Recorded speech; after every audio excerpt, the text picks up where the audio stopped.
He had fought in a war most people only read about, in a country few could point to on a map. And now, at 78 years old, Sergeant Thomas Ashton found himself facing a battle of a very different kind. Not against bullets or bombs, but bureaucracy and indifference at 30,000 feet. He wasn't looking for special treatment, just a little space, a little dignity, something he thought he'd already paid for, both with his wallet and years ago, with his body.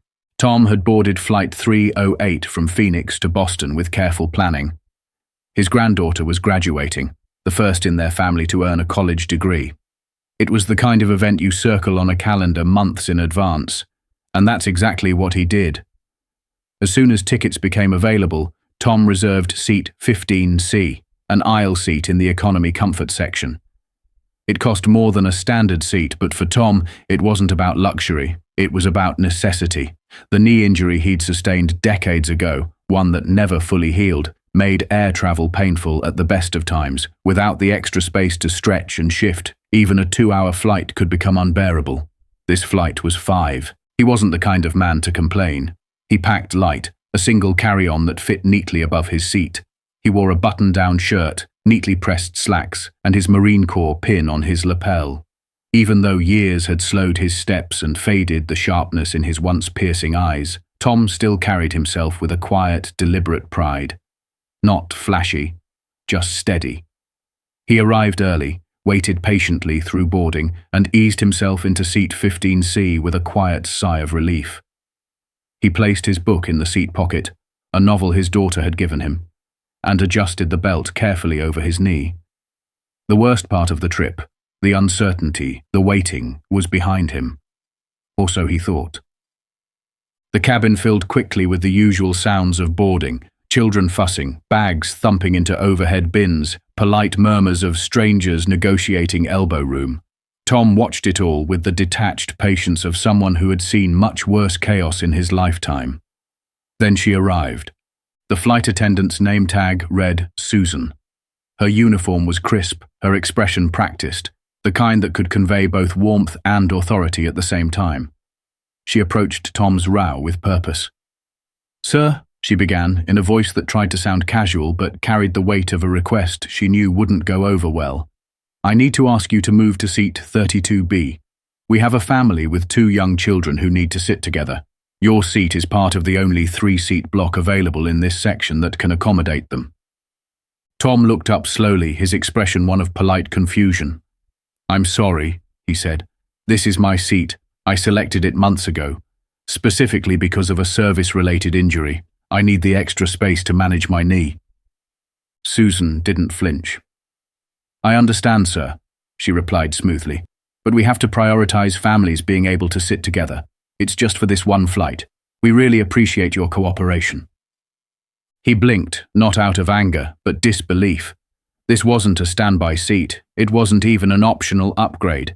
He had paid more than he could comfortably afford because he knew his body couldn't handle a middle seat in the back of the plane. He wasn't trying to be difficult. He wasn't trying to make a scene. But this wasn't right. "Is there another aisle seat available in this section?" he asked. "Or maybe something up front. I wouldn't ask, but I physically can't sit in a cramped space for 5 hours. It's not a preference. It's a medical need." Susan tapped quickly on her tablet. "I'm afraid all other comfort section seats are taken," she said without looking up. "And first class is fully booked. The only seat I can offer you at this point is 32B. She said it like she was offering a seat in the same row, the same type, as if it made no difference. But Tom knew exactly what 32B meant. A middle seat, near the rear lavatories, wedged between 2 strangers. No room to stretch, no ability to shift or stand without disruption. His mouth opened slightly. "A middle seat, all the way in the back?" The disbelief in his voice wasn't just about the discomfort. It was about the disregard. "That will be extremely difficult for me. My knee. I really need your cooperation here, sir," Susan interrupted, her tone tightening as other passengers began to glance in their direction. "The family is already on board. They're waiting to be seated, and we're running behind. We need to close the cabin doors. It's just for this flight, and I can offer you a complimentary beverage voucher for the inconvenience." Tom sat in stunned silence for a second. A drink voucher. That was the value of his pain. of his careful planning, of the seat he paid extra for with the last of his fixed income flexibility. His voice was quiet, but steady. This isn't about a beverage, young lady. This is about a medical necessity. This is about respect. Around him, the murmurs of fellow passengers grew slightly louder. Eyes shifted. The mother with the 2 children stood awkwardly a few rows back, biting her lip, unsure where to look. Tom met Susan's gaze one last time, and in that moment he knew. He was outnumbered, outranked by policy, overridden by pressure. With a slow, tired breath, he reached for his bag. "All right," he said, "but I want this noted. My name is Thomas Ashton, Sergeant, United States Marine Corps, retired, and this is not acceptable." The space between the front of the plane and row 32 felt longer than it should have. Tom gripped the overhead bins as he moved, each slow step a small negotiation with the pain in his knee. The narrow aisle was crowded with elbows, bags jutting out, and legs that didn't shift quite fast enough. No one rushed to help. A few glanced at him curiously, sensing something had happened, but quickly turned away. He wasn't trying to draw attention, but his movements gave him away, deliberate, careful, and slow. The dignity with which he had boarded the flight had turned into a quiet resignation. He had complied, not out of agreement, but out of a lifetime habit of not wanting to be the problem, even when others had caused it. Seat 32B was exactly what he feared, a narrow, rigid spot between a man who was already spilling over into the armrest and a young woman who didn't even look up from her phone. There was no space to stretch, no aisle access, no room to breathe. He lowered himself into the seat with great difficulty, biting back the groan that wanted to escape. The moment he sat down, his knee began to throb in protest, a deep ache that radiated up his thigh and down into his calf. The kind of pain that didn't shout but whispered constantly, wearing you down minute by minute. He shifted, twisted, tried to find some angle that was less unbearable. There wasn't one. The flight attendant who had ushered him there gave him a brief, distracted nod before turning back toward the front. No apology, no acknowledgement of what had just transpired. To her, the situation had been resolved. The seats had been swapped, the family was happy, and the plane could take off. Her problem was solved. Tom, though, had become invisible again. Just another passenger squeezed into an uncomfortable seat, just another line item shuffled around to make everything easier for someone else. The man beside him continued reading a magazine, his elbow still firmly planted over the shared armrest. The woman on his other side tucked herself closer to the window, earbuds in, oblivious to the tension beside her. Tom sat still, eyes closed, focusing on his breathing to try to push the pain back into something manageable. What hurt more than the physical discomfort was what it represented. It wasn't just a bad seat.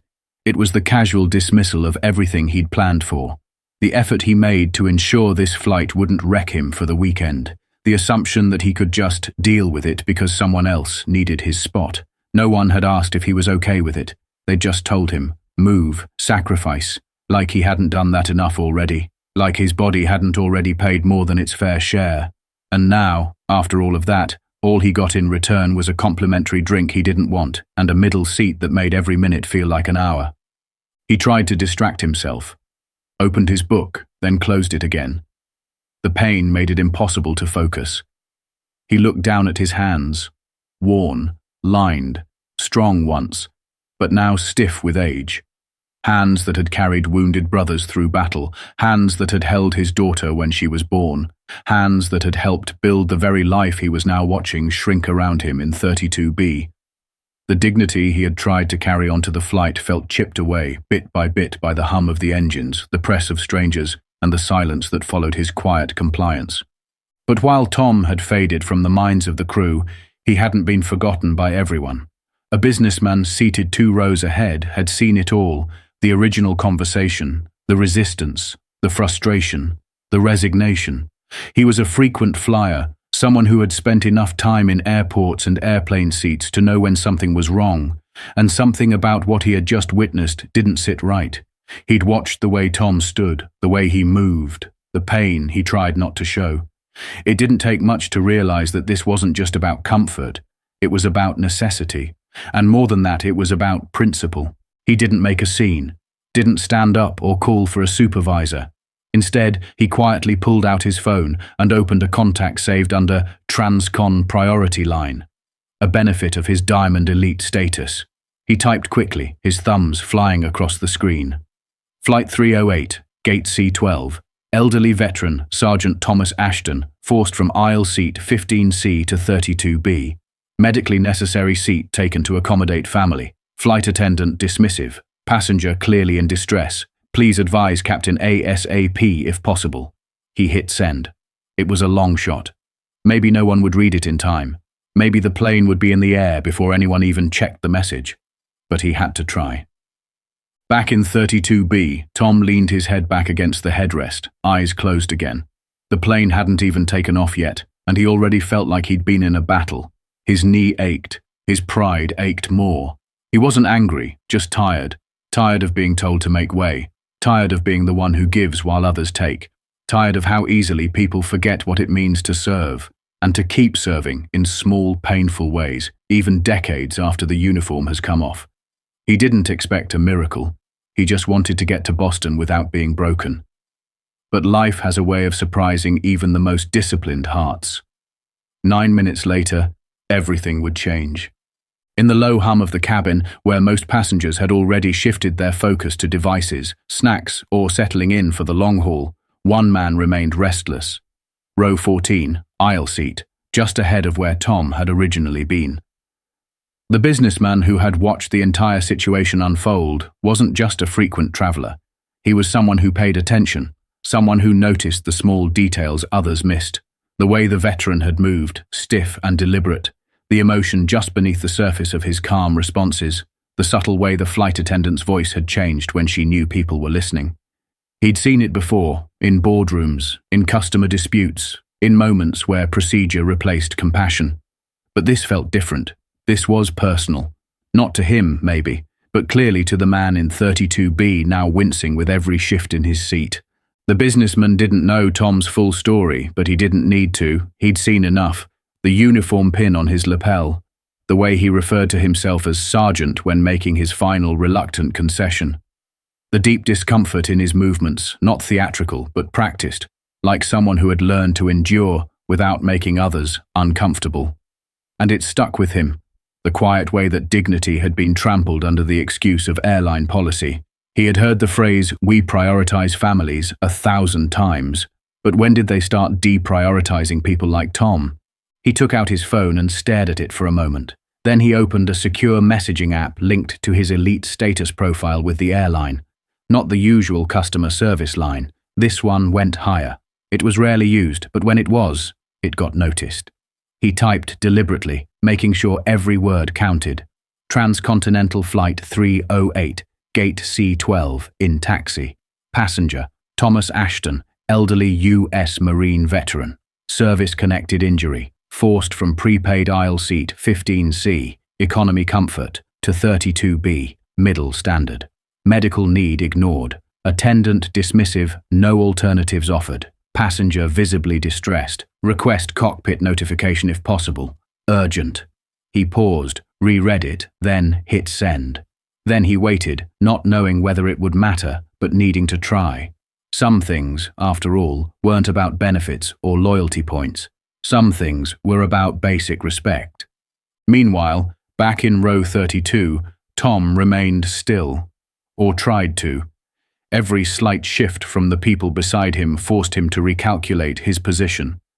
His right leg was wedged against the seat back in front of him, his left knee cramping from lack of extension.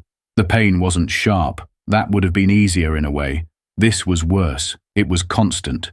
A dull, angry pressure that reminded him with every second that he'd been pushed aside. Not asked, not given a meaningful option. Just moved. And now there he was, in the worst seat on the plane, treated as a footnote in someone else's logistical puzzle.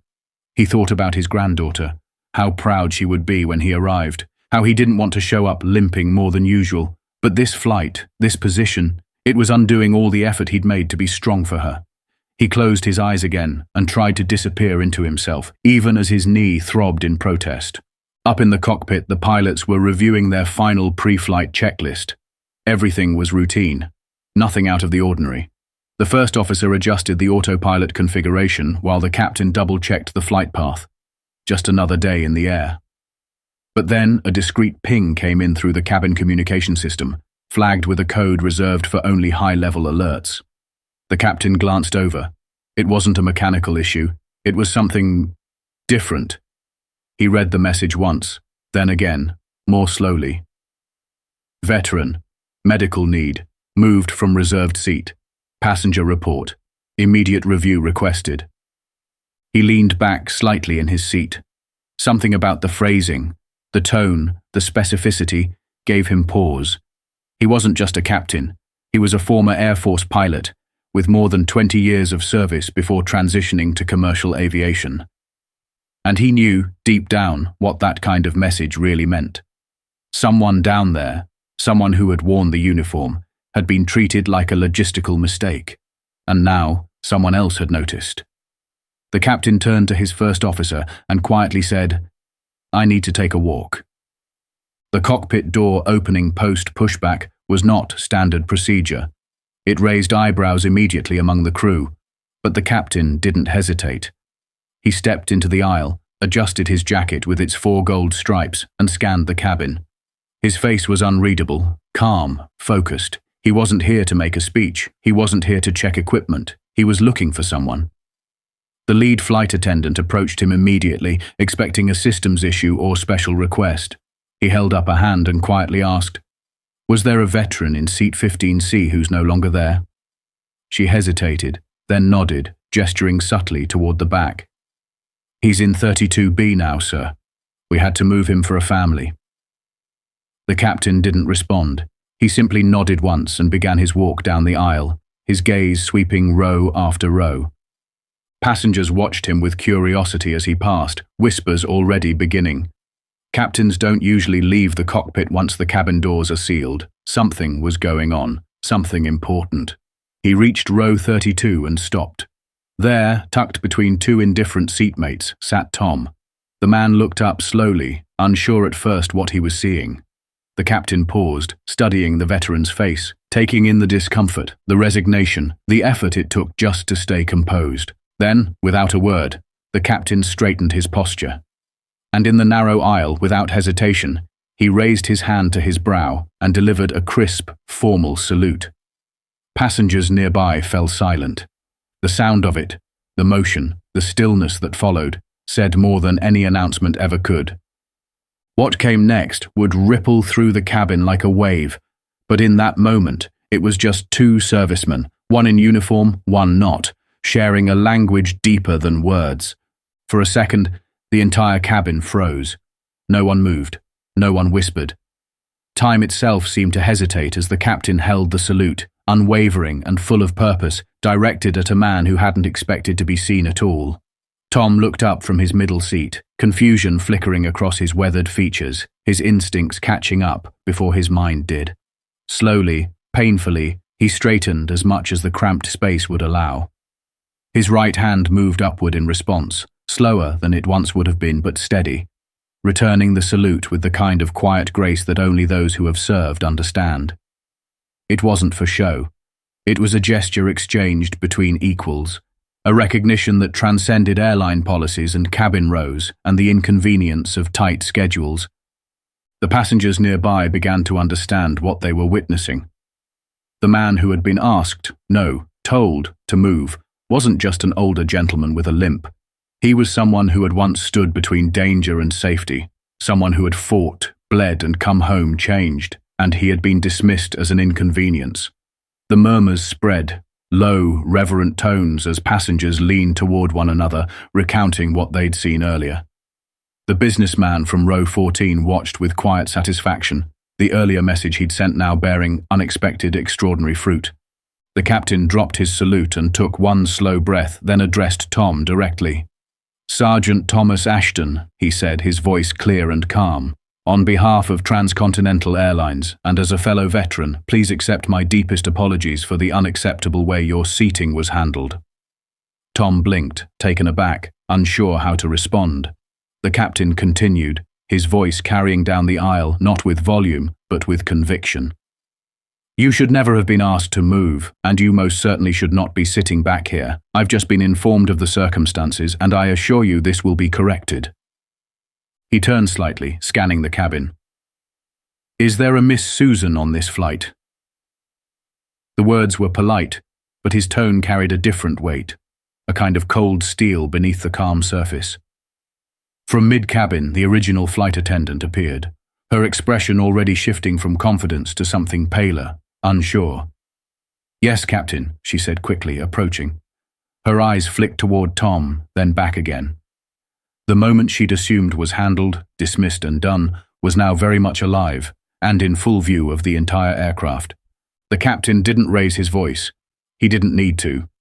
"You will personally escort Sergeant Ashton to seat 1A in first class, immediately. If first class is full, you will ask for a volunteer. And if no one volunteers," he said with a faint, deliberate pause, "you will explain to the passenger in 1A that the captain of this aircraft is reassigning their seat to a Medal of Honor nominee who was egregiously mistreated due to a failure in judgment." The implication was clear. The statement was embellished. Tom wasn't a Medal of Honor recipient, but the captain's goal was unmistakable. He was reclaiming dignity that had been taken without permission. Susan didn't argue. She couldn't. The dynamic had shifted completely. Around her, passengers stared in silent judgment. The mother who had needed the 3 seats sat quietly now, her eyes downcast. Even she, surely grateful for the arrangement earlier, could sense that something hadn't been right. No one had known who Tom was. No one had asked. Tom hesitated as he tried to rise. The cramped position and the stiffness in his knee made it difficult. The captain immediately reached forward and offered his hand, not because Tom needed help, not necessarily, but because it was a gesture of respect. Tom accepted it. With the assistance of the captain and a now very quiet Susan, he slowly stepped into the aisle. Every passenger in those rear rows turned to look, but this time there was no pity in their faces, no impatience, just awareness, just respect. He walked the length of the plane, step by deliberate step, and as he passed row after row, people moved their knees, tucked in their feet, nodded silently. Some offered smiles, others just watched. And for the first time that day, Tom felt something lift. Not just the weight from his leg, but the heavier burden, the feeling that he'd been forgotten, that people had stopped seeing veterans not as symbols on holidays, but as human beings carrying the echoes of sacrifice every single day. As he approached the front, a passenger in 1A had already stood up, a man in his 30s who had overheard the exchange and stepped aside without being asked. No hesitation, no grumbling. He simply gathered his things, nodded at Tom, and said, "Please, this is yours." Tom was helped into the wide, plush seat by Susan, who now moved with the careful formality of someone who had been reminded of what humility looks like. She offered him a blanket, adjusted his tray, and placed a drink in front of him, without comment. Her eyes rarely met his. The captain leaned in one last time, his voice low but firm. "Sergeant, we owe you more than a seat, but I hope this is a start." Tom looked at him, searching for words, then simply nodded. "Thank you, Captain, for remembering." It wasn't just the flight he was referring to, it was everything. The acknowledgement, the respect, the decision to make something right when no one else would. Back in the cockpit, as the captain resumed his place and the flight prepared to take off, there was a different atmosphere on board. Something unspoken. A shared understanding that, for once, a wrong had been noticed and corrected, not by policy but by character, by leadership, by one person standing up even when they didn't have to. That kind of moment doesn't happen often, but when it does, it echoes. And it reminds everyone watching that honor, real honor, doesn't come from titles or uniforms. It comes from how we treat those who've worn them. As Tom settled into seat 1A, the contrast between where he had been and where he now found himself felt almost surreal. The plush leather seat welcomed his tired body with a kind of ease that made the last hour feel like a bad memory. The space in front of him stretched wide, his leg finally able to extend without resistance, the pain in his knee beginning to recede from a roar to a murmur. A blanket was gently tucked beside him, a glass of water placed within reach, and soft ambient music hummed quietly through the cabin. Yet it wasn't the comfort or the luxury that made his throat tighten. It was the sheer unexpectedness of being seen, truly seen, and valued, not as a passenger, but as a person who had given something of himself long ago and hadn't asked for anything in return except a little legroom and a quiet flight to see his granddaughter graduate. The cabin doors were still closed, the aircraft not yet in motion, but something in the atmosphere had shifted completely. Up and down the aisle, passengers whispered to one another, not in annoyance or curiosity, but with reverence. Even those who had not heard the details had sensed the significance of what had just happened. People turned to their children and quietly explained who that man in 1A was, what a veteran was, and why everyone was acting a little differently now. The small invisible threads of empathy and understanding that so often go unacknowledged on a flight had suddenly been drawn together into something whole, a moment of collective respect. From the cockpit, the captain's voice broke through the intercom, calm and deliberate. "Ladies and gentlemen, this is your captain speaking. We will be experiencing a slight delay before departure. I'd like to take a moment to speak not about flight times or safety instructions, but about respect and service.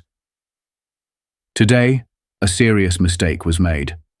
A veteran of the United States Marine Corps, traveling to attend his granddaughter's graduation, was asked to give up his medically necessary prepaid seat to accommodate a family. This mistake was ours. It was handled without proper understanding or care, and that failure does not reflect the values we strive to uphold at Transcontinental Airlines." A pause followed, and when the captain continued, his voice held just the faintest edge of emotion. "That error is being corrected, and I want to thank all of you for your patience as we take the time to treat one of our heroes with the dignity he deserves. We are honored to have Sergeant Thomas Ashton on board today." A silence fell over the cabin once more, then slowly it broke into gentle applause, not rowdy or performative, but sincere. It started somewhere near the middle of the plane and moved outward like ripples in water. A few passengers wiped their eyes. Others simply sat a little straighter, a little more aware of the world beyond their own flight plans. And in seat 1A, Tom looked down at his hands again, this time with a very different feeling stirring in his chest.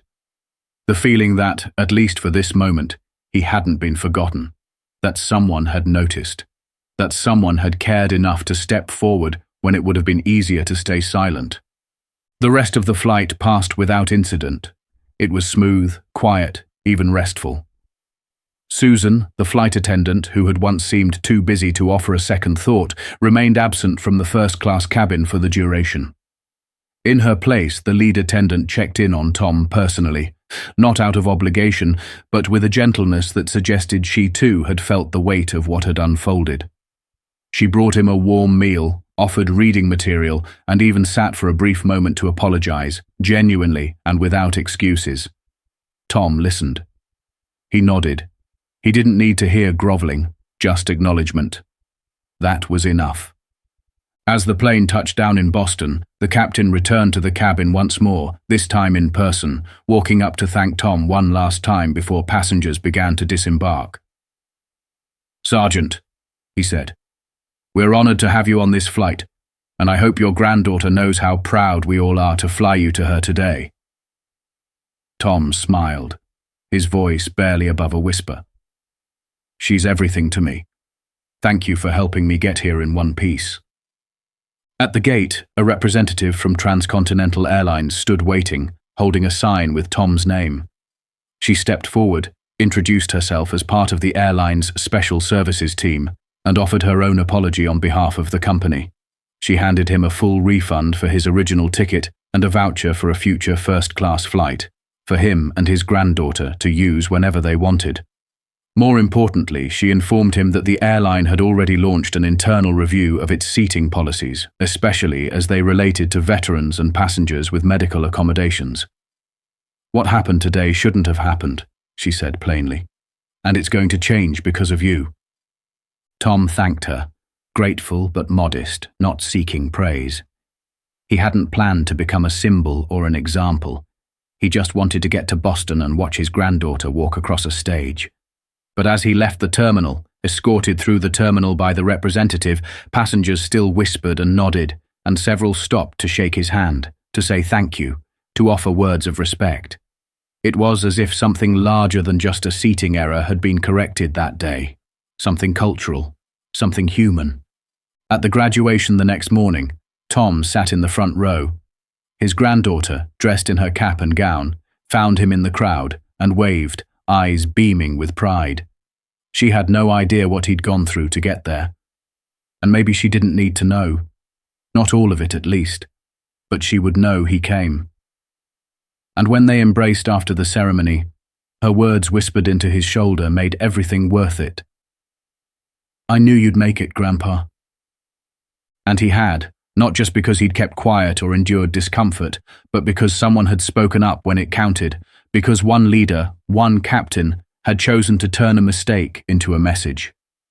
Tom's body still bore the scars of battles long past, but his faith, in people, in respect, in what still mattered, had been quietly restored at 30,000 feet, not by a policy, not by a voucher, but by a choice. A choice to remember that some sacrifices deserve more than silence. They deserve recognition.